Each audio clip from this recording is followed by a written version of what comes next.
The summer of 1940 smelled like aviation fuel and victory. At least, that was what Oberleutnant Werner Baumann believed as he walked across the sun-baked runway of a Luftwaffe airfield near Calais, the French coast stretching behind him like a conquered trophy. 6 weeks. That was all it had taken to bring France to its knees. The greatest army in Europe had crumbled like dry bread, and now only 21 miles of grey water separated Germany from total domination of Western Europe. Werner had 12 confirmed kills painted on the fuselage of his Messerschmitt Bf 109. His squadron mates called him Der Falk, the Falcon, because of the way he dove on enemy aircraft from impossible heights. He was 24 years old, and he had never lost a wingman. He believed, with the absolute certainty of youth and success, that the war would be over by autumn. The mess hall buzzed with confidence that evening. Pilots crowded around wooden tables, their leather flight jackets creaking as they laughed and boasted. Someone had found a case of French wine in an abandoned cellar, and glasses clinked in endless toasts to the fatherland, to the Luftwaffe, to the coming invasion of England. Werner sat with Feldwebel Kurt Lehmann, a replacement pilot who had arrived just 3 days earlier. Kurt was barely 20, with pale blue eyes that still widened at stories of aerial combat. He reminded Werner of his younger brother, killed in a training accident before the war even started. "What are the British fighters like?" Kurt asked, leaning forward with naked eagerness. "I have heard the Hurricanes are slow. Fat targets." Before Werner could answer, Hauptmann Rolf Dietrich appeared at the front of the room. The commanding officer was a lean man in his late 30s, a veteran of the Condor Legion in Spain where German pilots had secretly tested their skills against Republican forces. His face carried the permanent weariness of someone who had seen too many young men die. "Gentlemen," Dietrich announced, unfolding a map of the English Channel, "our mission begins in 3 days. Operation Adlerangriff, Eagle Attack. We will escort Stuka dive bombers across the channel to destroy British radar stations along the coast. Once their eyes are blinded, the invasion can begin." A pilot near the back called out, "What about the RAF? Should we be worried?" Dietrich smiled thinly. "Intelligence reports indicate the Royal Air Force is nearly finished. They lost hundreds of aircraft covering the evacuation at Dunkirk. Their Hurricanes are adequate machines, but nothing compared to our Bf 109s. As for their Spitfires," he paused, letting the suspense build. "They are rare, fragile, and easily outmaneuvered. Easy prey for experienced pilots." The room erupted in cheers. Werner joined in, raising his glass, but something in Dietrich's eyes caught his attention. The commanding officer was not cheering. He was watching his pilots with an expression Werner could not quite read. Later that night, Werner found himself unable to sleep. He walked to the edge of the airfield where the darkness swallowed the French countryside. Across the black water, invisible in the night, lay England. He could almost imagine he saw the white cliffs of Dover, those famous chalk ramparts that had watched over Britain for centuries. The British had evacuated over 300,000 soldiers from Dunkirk's beaches, snatching an army from the jaws of destruction using fishing boats and pleasure craft. Werner had strafed those beaches himself, watching tiny figures scatter like ants beneath his guns. He had felt nothing but professional satisfaction at the time. Now, standing in the darkness, he wondered about the men who had escaped. Were they training even now, preparing to fight again? He pulled out a pen and paper to write to his sister, Anna, in Munich. She was 17, still in school, full of questions about his adventures in the sky. He described the French airfield, the good food they had liberated, the camaraderie of his squadron. At the bottom of the letter, almost as an afterthought, he sketched a small aircraft with elliptical wings, a Spitfire, based on recognition charts he had studied. He drew an X through it and added a note, "We will be home by Christmas." When he sealed the envelope, Werner noticed his hands were perfectly steady. He was not afraid of the British. He was not afraid of anything. He was Der Falk, the finest pilot in his squadron, possibly in the entire Jägerschwader. The Spitfire was just another target waiting to fall beneath his guns, but somewhere in the darkness over England, other young men were also writing letters home, also believing in their own invincibility. They flew aircraft with elliptical wings that could turn tighter than anything Werner had ever faced. They had names like Douglas and Peter and Jeffrey, and they would rather die than let the enemy cross their coast. Werner did not know any of this yet.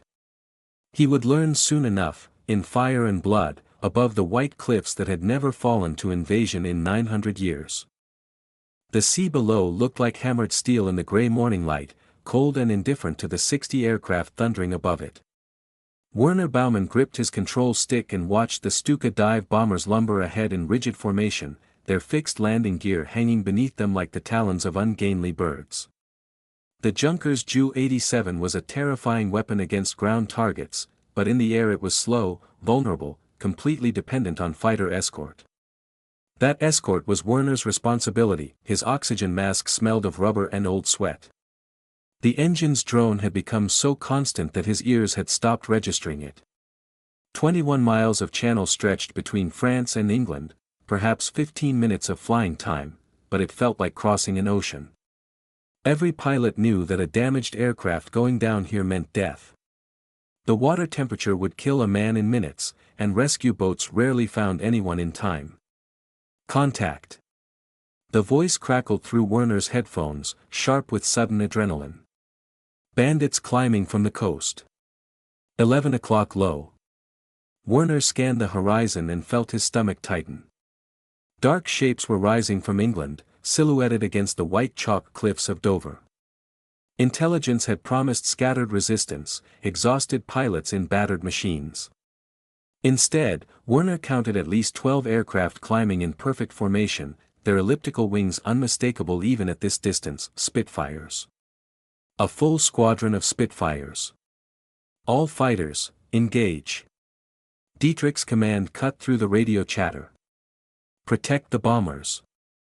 Werner pushed his throttle forward and dove toward the climbing British fighters. His Bf-109 screamed through the air, the channel blurring beneath him. He selected a Spitfire on the edge of the formation, lined up his gun sight, and squeezed the trigger. The Spitfire rolled, not a clumsy evasive maneuver, but a snap roll so fast and fluid that Werner's burst of cannon fire passed through empty air. Before he could correct, the British pilot had completed an impossible turn and was climbing behind him, tracers streaking past his canopy. Werner yanked his stick back and kicked the rudder, throwing his Messerschmitt into a desperate climbing spiral. The Spitfire followed. He tried every trick he knew, split S-turns, barrel rolls, sudden throttle changes, and the British pilot matched him move for move. This was not the easy prey he had been promised. This was a killer. The radio exploded with screaming voices. Kurt's voice rose above the chaos. I am hit. I am hit. Werner, help me. The transmission cut off in a burst of static. Werner could not help. He could not even look. The Spitfire was still on his tail, and his world had shrunk to the desperate geometry of survival: turn radius, airspeed, altitude, the lethal mathematics of aerial combat. That he caught a glimpse of the battle around him.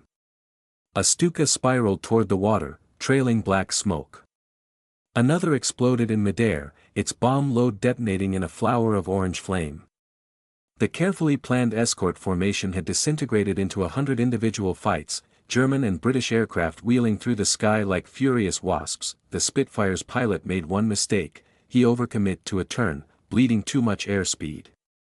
Werner seized the moment, reversing his direction and pulling his nose around.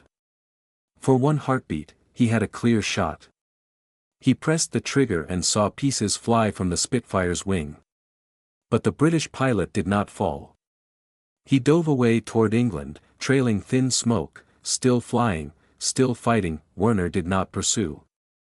His fuel gauge showed red, and his own aircraft had been hit. He could feel something wrong in the controls, a sluggishness that meant damage he could not see. He turned back toward France, alone, the white cliffs of Dover shrinking behind him. The channel crossing felt endless. His engine coughed twice, and each time Werner's heart stopped. He imagined the cold water closing over his cockpit, the desperate struggle to escape before the aircraft dragged him down. But the French coast appeared through the haze, and he nursed his wounded Messerschmitt onto the runway with the last fumes of fuel in his tanks. 7 aircraft returned from the 12 that had launched that morning. Kurt Lehmann was not among them. Neither was Feldwebel Muller, nor Lieutenant Braun, nor two other pilots whose names Werner suddenly could not remember. The channel had swallowed them all without a trace. Werner sat in his cockpit for a long time, unable to move. Through the bullet-cracked canopy, he could see ground crews rushing toward him, but their shouts seemed to come from very far away. He looked down at his hands on the control stick. They were shaking. For the first time since he had earned his wings, Der Falk was afraid. Rain drummed against the corrugated roof of the hangar where Werner Baumann stood before a makeshift memorial. 5 wooden crosses had been erected in the mud behind the maintenance building, though none of them marked an actual grave. The channel kept its dead. Kurt Lehmann's cross bore only his name, rank, and the date of his death. No body, no burial, just a marker for a boy who had dissolved into gray water and gray sky. Werner held a small cardboard box containing Kurt's personal effects, 3 letters from his mother in Bremen, a photograph of a dark-haired girl with a shy smile, and a silver coin that Kurt had called his lucky charm. The coin felt cold and meaningless in Werner's palm. He placed it at the base of the cross and walked away without looking back. The squadron was rebuilding. Replacement pilots arrived every few days, shipped in from training schools across Germany. They were young, even younger than Kurt had been, and they carried the same propaganda in their heads like a disease. They spoke of inferior British machines and exhausted enemy pilots. They sketched Spitfires with X marks through them. Werner could not bring himself to correct their illusions. The sky above Dover would teach them soon enough. On the 4th night after the disaster, Hauptmann Dietrich summoned Werner to his quarters. The commanding officer sat behind a desk cluttered with maps and intelligence reports, a bottle of French brandy standing half-empty beside his lamp. His eyes were bloodshot, and Werner noticed his hands trembled slightly as he poured 2 glasses. "Sit," Dietrich said. It was not a request. Werner sat. Dietrich pushed a glass toward him and drank deeply from his own before speaking again. "I have received new orders from Berlin," Dietrich said quietly. "Larger formations. More bombers. The attacks will continue until the RAF is destroyed." He laughed bitterly. "They still believe it will happen within weeks. Will it?" Werner asked. Dietrich did not answer immediately. He reached into his desk and produced a folder marked with security stamps. Inside were photographs, aerial reconnaissance images of British airfields, gun camera footage from German fighters, and something that made Werner's blood run cold, captured RAF tactical documents. "Do you know what this is?" Dietrich asked, pointing to a diagram covered in arrows and numbers. "This is their system.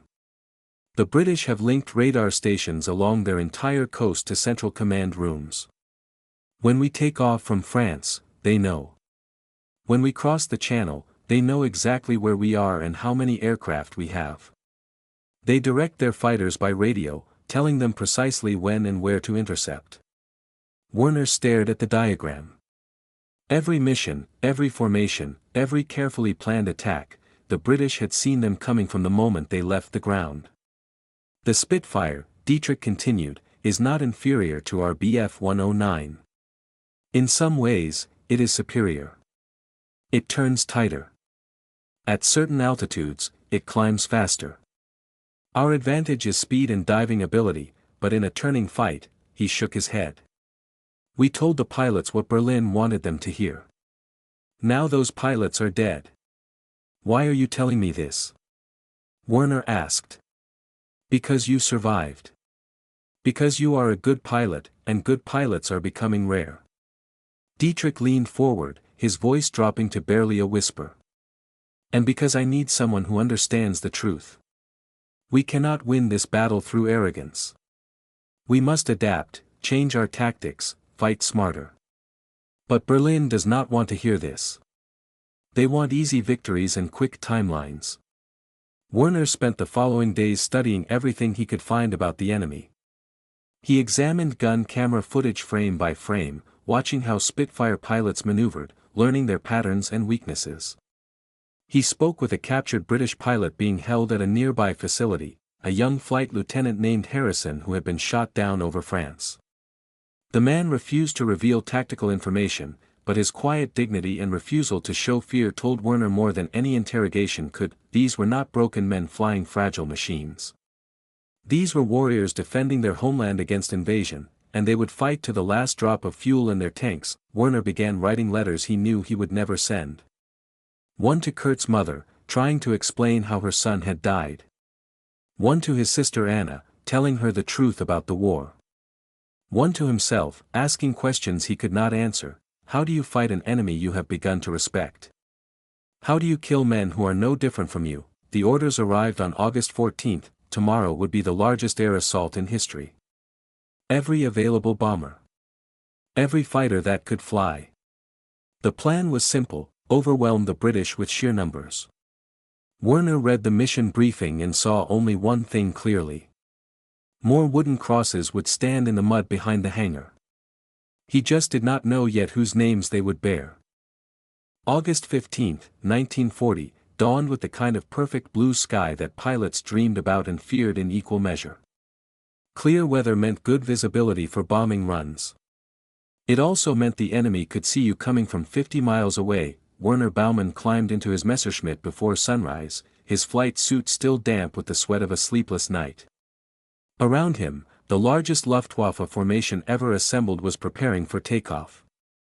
Over 1,500 aircraft would cross the channel today: bombers, dive bombers, fighters. A black tide meant to drown the Royal Air Force once and for all. The ground crews called it Eagle Day. Werner wondered what the British would call it. The formation thundered eastward, engines drowning out every other sound in the world. Werner flew high escort, positioned above the bomber stream where he could dive on any attackers. The French coast fell behind. The channel glittered below like a sheet of polished metal. Ahead, the white cliffs of Dover materialized from the morning haze, standing as they had stood for thousands of years, indifferent to the ambitions of men. The British were waiting. They came from everywhere, climbing from hidden airfields, vectored by radar controllers who had tracked the German formation from the moment it left France. Spitfires and Hurricanes, dozens of them, rising to meet the invaders with a fury that bordered on desperation. These pilots knew what defeat meant. If the Luftwaffe won today, invasion would follow. Their families, their homes, everything they loved would fall under German occupation. Werner dove into the chaos.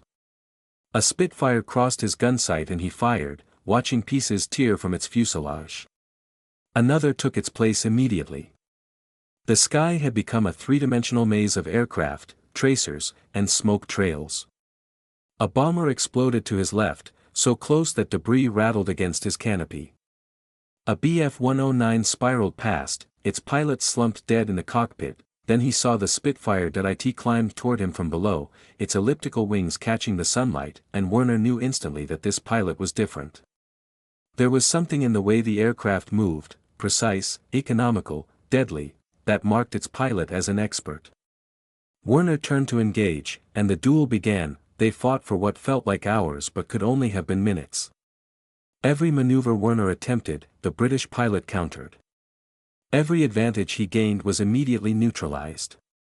They spiraled upward, trading altitude for airspeed, then dove toward the waves, pulling out so low that spray misted their canopies.